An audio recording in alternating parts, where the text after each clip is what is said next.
Quarry యజమానులను బెదిరించిన వ్యవహారంలో AP మాజీ మంత్రి విడుదల రజని మరిది గోపిని ఏసీబీ అధికారులు అరెస్ట్ చేశారు. అతన్ని హైదరాబాద్ నుంచి విజయవాడకు తరలించారు. మరి కాసేపట్లో గోపిని కోర్టులో హాజరుపరచనున్నారు. బాలాజీ స్టోన్ క్రషర్ యజమానిని బెదిరించి 2 కోట్ల రూపాయలకు పైగా వసూలు చేసినట్లు కేసు నమోదైంది.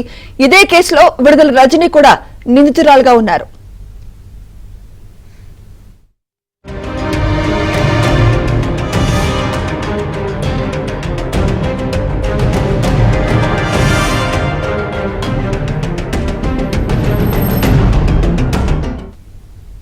క్వారీ యజమానులను బెదిరించిన వ్యవహారంలో ఏపీ మాజీ మంత్రి విడుదల రజని మరిది గోపిని ఏసీబీ అధికారులు అరెస్ట్ చేశారు.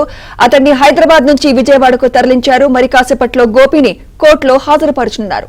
ఇదే అంశంపై మరింత సమాచారం మా ప్రతినిధి ప్రసాద్ అందిస్తారు. ప్రసాద్, సుమిత్ర గత ప్రభుత్వంలో అడ్డగోలుగా వ్యవహరించడం, అలాగే బెదిరించి భయపెట్టిన వ్యవహారాలకు సంబంధించి అనేక ప్రాంతాల కేసులు నమోదయ్యాయి. అయితే వీటికి సంబంధించి ప్రభుత్వం వచ్చిన తర్వాత ఆ కేసులపై ఆ దర్యాప్తు చేసేందుకు ప్రత్యేకంగా బృందాలను కూడా ఏర్పాటు చేశారు. ఈ నేపథ్యంలో అనేక కేసుల్లో వారు పాల్పడిన అక్రమాలు కావచ్చు, దందాలు కావచ్చు అనే వీళ్ళకి వస్తున్నాయి. అందులో భాగంగా ఈ బాలాజీ స్టోన్ క్రషర్స్ సంబంధించి బెదిరించి వారి దగ్గర నుంచి 2 కోట్లకు పైగా ఆ డబ్బులు రాకున్నారంటూ మాజీ మంత్రి విడుదల రజనీతో పాటు అతని మరిది గోపి మరి కొంతమందిపై ఆ కేసు నమోదైంది.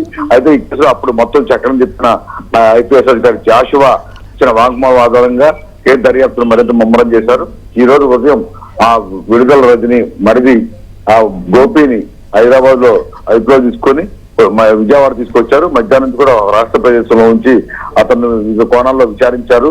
మొత్తం బాలాజీ స్టోన్ క్రషర్ సంబంధించి అసలు ఆ డీల్ ఏ విధంగా మొదలైంది, ఎవరెవరి పాత్ర మేరకు ఉంది, అదేవిధంగా వారు 2,20,00,000 రూపాయలు ముడుపు పుచ్చుకున్న నేపథ్యంలో ఎన్ని చేతులు మారాయి, ఎవరెవరి దగ్గరికి వెళ్ళిన అంశాలపై కూడా అతని నుంచి సమాచారం రాబట్టేందుకు ప్రయత్నించారు. అయితే కొంతవరకు సమాచారం ఇచ్చినప్పుడు కూడా మరికొన్ని విషయాలు తనకు తెలియదని చెప్పినట్టు తెలుస్తా ఉంది.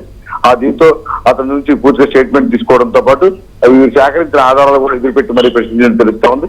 మరి కొద్దిసేపట్లో అతను ప్రస్తుతం విచారణ పూర్తయినట్టు కూడా తెలుస్తుంది. మరి కొద్దిసేపట్లో అతన్ని నేరుగా ప్రభుత్వ ఆసుపత్రికి తీసుకెళ్లి అక్కడి నుంచి వైద్య పరీక్ష అనంతరం విజయవాడ ఏసీబీ కోర్టులో హాజరుపరుస్తారని కూడా అధికారులు చెప్తున్నారు. Sumitra, right, thank you Prasad.